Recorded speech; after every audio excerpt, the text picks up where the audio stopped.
Coucou la famille. Ça fait très longtemps que j'ai pas fait de vidéo, parce que voilà, c'est comme ça. Mais là, face à ce que je vais vous dire, je ne pouvais pas me taire. Je ne pouvais pas, c'était pas possible.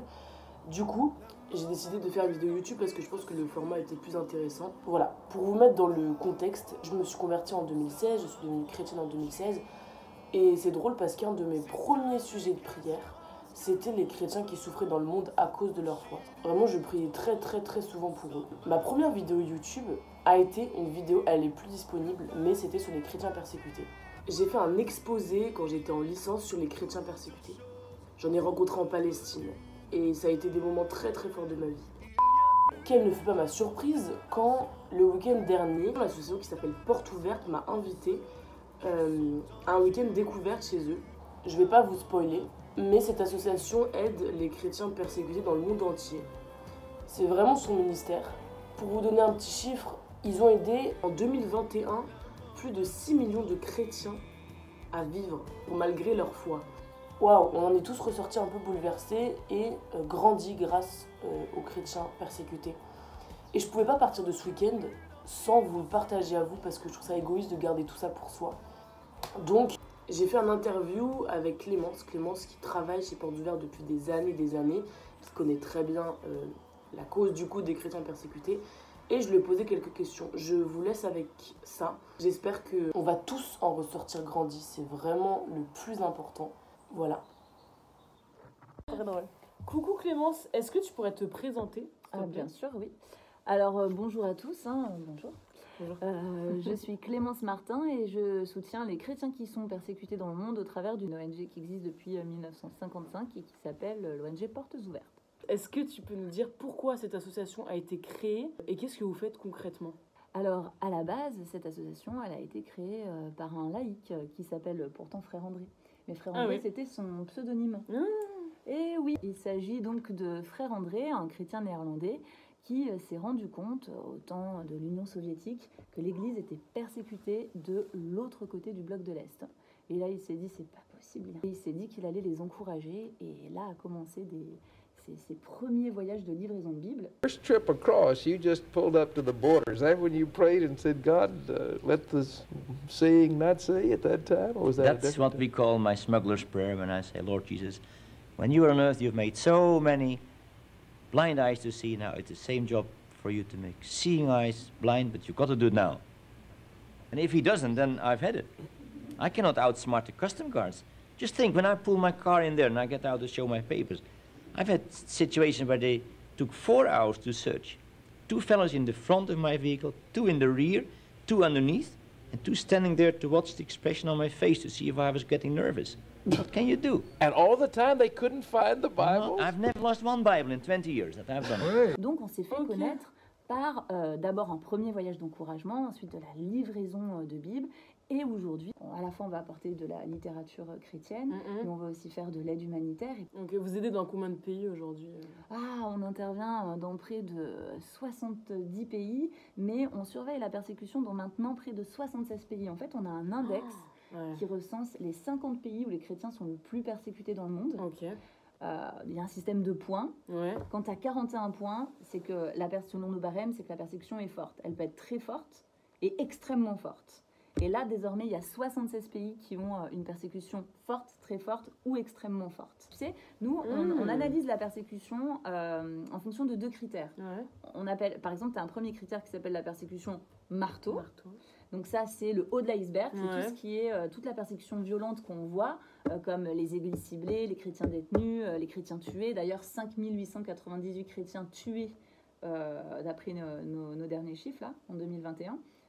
C'est vraiment énorme. Et donc on voit le haut de l'iceberg, toute cette persécution visible. Mais à côté de ça, tu as aussi la persécution étau. Et cette persécution étau, ce sont tous les mécanismes d'oppression qui vient finalement, qui a le même objectif de détruire la foi chrétienne, mais au travers de l'oppression. Et ça va impacter la vie privée, la vie civile, la vie sociale, la vie ecclésiale, voilà. Nous, on essaie vraiment d'établir des projets avec eux, parce qu'on veut être à leur côté. C'est un ministère de présence. Donc Et puis- présence, vous aidez aussi peut-être matériellement. C'est vrai que on va apporter des biens de première nécessité. Quand par exemple tu as des groupes extrémistes comme Boko Haram, qui est une secte islamiste, qui arrive comme ça dans le pays au Nigeria et qui commence à s'en prendre aux églises, eh bien toutes ces personnes doivent fuir et elles se retrouvent sans logement, sans nourriture. Donc nos partenaires sur place sont là pour aller leur donner du riz, pour les encourager. C'est combien de chrétiens persécutés dans le monde aujourd'hui? Vous avez une idée ou pas du Ah nombre? oui, 360 millions de chrétiens sont persécutés et très fortement persécutés. Mais c'est incroyable. Ouais, qu'on le sache depuis. pas, quoi. Ah oui, depuis. Ah, il y en a quand même qui en parlent un petit peu. Ouais, Mais c'est vrai qu'on devrait en parler encore plus parce que tu vois. Je suis désolée, je fais un sondage, personne ne saura que les chrétiens sont persécutés. Ouais. Donc si, il y a plusieurs chrétiens qui en parlent, mais c'est vrai qu'on aimerait qu'on en parle davantage. Je dirais, c'est des vies humaines qui sont en jeu, quoi. Oui, Puis, c'est ça. Liberté de religion, je veux dire. Oui, et tu vois, aussi souvent, on fait l'erreur de penser que quand il est question de persécution des chrétiens, eh bien, c'est une question de liberté de religion. Mais en fait, il n'y a même pas que cette liberté-là. C'est un ensemble de libertés qui sont bafouées. Parce que tu peux avoir, je sais pas, qu'est-ce qu'il en est du droit à l'éducation. Il y a aussi des arrestations arbitraires, par exemple en Chine. Il y a de la torture, il y a des meurtres, il y a des mariages forcés. Donc tu vois, tout ça montre bien que ça va au-delà de la liberté de religion. Et bien sûr, la liberté de religion, elle est essentielle parce que dans un pays, tu sais, quand tu as la liberté de religion qui part, c'est l'ensemble des libertés qui commencent à être attaquées. Ouais. Donc c'est important d'en parler et on espère que même tous les défenseurs des droits de l'homme, là, ils puissent se saisir du sujet. 360 millions de chrétiens qui sont persécutés ou fortement discriminés. Et en plus, la persécution, elle a augmenté de 9% depuis 2017. On voit que ça augmente de jour en jour. Oui, mais aussi, peut-être que si c'est de pire en pire, c'est qu'il y a aussi de plus en plus de conversions vers le christianisme. Peut-être, c'est une hypothèse. Hein. C'est vrai que dans certains pays, on constate qu'il y a une augmentation, enfin en tout cas, il y a des mouvements de conversion et donc ça dérange, ça fait peur parce qu'il y a des sociétés qui vont avoir peur de perdre leur identité. Moi j'ai une dernière question pour toi. Tu travailles depuis combien d'années à Portes Ouvertes? Pratiquement 12 ans, 12-13 ans. Ça mine pas ton moral d'être constamment face au massacre de gens à cause de leur foi? Tu vois des gens emprisonnés tous les jours t'as des mauvaises nouvelles par rapport à ça? Ou est-ce que on en tire quelque chose de cette persécution au quotidien? C'est comment de travailler pour les chrétiens persécutés? Il m'arrive de pleurer. Ah ouais. Mais même quand je pleure, je suis tellement édifiée par leur fidélité et leur courage. Tout ce qu'ils m'apprennent en matière de pardon, en matière de persévérance. C'est des personnes qui vont avoir les yeux rivés sur ce qui les attend. C'est des personnes qui, pour la plupart, ont conscience que s'ils souffrent, c'est aussi parce que Jésus a été persécuté le premier, ils veulent persévérer dans l'amour. Et si on vient toucher le corps, personne ne peut toucher leur âme. Et donc, ils veulent continuer à répandre l'amour envers et contre tout.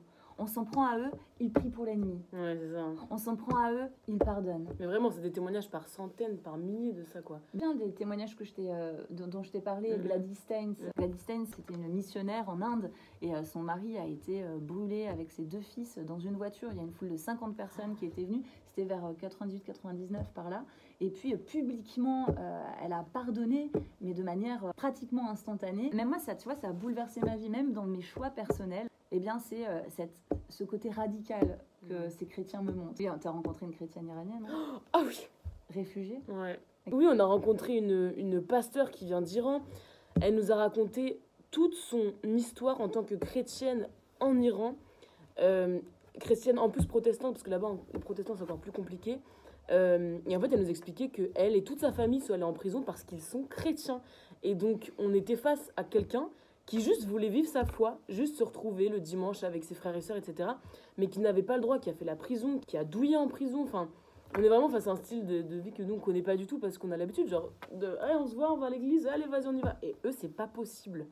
Donc, franchement, c'est une leçon de vie, ces gens-là. Ils donnent tout pour Dieu. Ils ont beaucoup à nous apprendre, en fait. L'église persécutée a beaucoup à nous apprendre. Donc, on devrait presque peut-être s'en inspirer.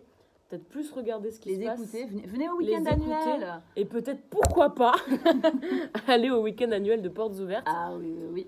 Où vous en apprendrez beaucoup plus, déjà sur l'association, comment elle fait dans le monde aujourd'hui pour aider les gens.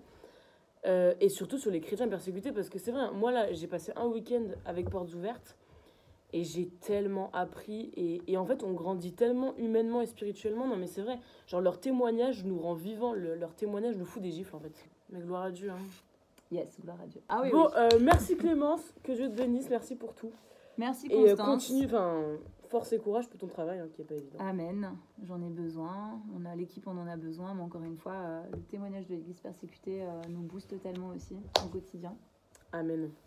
Gloire à Dieu. Gloire à Dieu.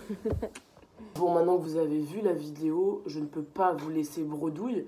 Donc, ce que je vous encourage à faire, si vous avez envie d'en savoir plus, c'est d'aller sur le site de Portes Ouvertes, le site internet. Il y a toutes les informations dessus dont vous avez besoin. Vous trouverez l'index des chrétiens persécutés. Vous trouverez tout ce dont on a parlé. N'hésitez pas, les week-ends annuels, en vrai de vrai, ça vaut le coup. Je suis dégoûtée de ne pas y aller, mais je pense que ça va être vraiment, vraiment fou. Et je ne voulais pas vous quitter sans littérature. Donc ce que je vous conseille, si vous voulez un peu plus en apprendre sur cette persécution, il y a Le prix à payer de Joseph Fadel. C'est l'histoire d'un musulman irakien qui va devenir chrétien et qui raconte son périple pour réussir à vivre. Ça va être très très complexe, mais je vous encourage à le lire. Il y a évidemment Asia Bibi, bon ça c'est le deuxième livre je crois, mais Asia Bibi, hein, qui est chrétienne pakistanaise, qui a été accusée de blasphème, qui a fait des années de prison. Je sais pas si vous vous rappelez, on a énormément prié pour elle, on a fait des chaînes, on a fait des pétitions. Elle est libre désormais, mais c'est impressionnant. Et bon, ça c'est un livre, un gros pavé qui parle de la condition des chrétiens dans le monde. Là on est vraiment sur un truc très très sérieux, c'est pas un témoignage, c'est des faits, c'est des chiffres. Donc voilà. J'espère vraiment que vous allez en ressortir grandi, qu'aujourd'hui vous avez appris quelque chose. Et je vous encourage à prier pour les personnes persécutées dans ce monde, sans oublier les chrétiens, parce qu'on les oublie beaucoup trop. C'est à peu près 1 chrétien sur 7 qui est persécuté dans le monde. Il serait intéressant d'en parler un peu plus. Et surtout de prier pour eux. Voilà, merci d'avoir regardé la vidéo jusqu'au bout. Soyez bénis, à bientôt. طيب انت حاسه قد ايه ربنا بيحبك صح؟ ايوه ربنا بيحبنا كلنا مو بس انا كل الناس يحبوهم الله. وانت شايفه ان ربنا كمان بيحب الناس اللي ممكن تبقى اذتك وزعلتك ولا لا؟ يحبوهم بس ما يحب الشيطان. طب انت شايفه انت حاسه بايه ناحيه الناس اللي ممكن تبقى خرجتك من البيت وتعبتك؟ ما راح اسويهم ولا شيء، بس يعني اقول لله يسامحهم. كيف الله؟ ما كيفنا نحن، كيف الله هو اللي يعرف.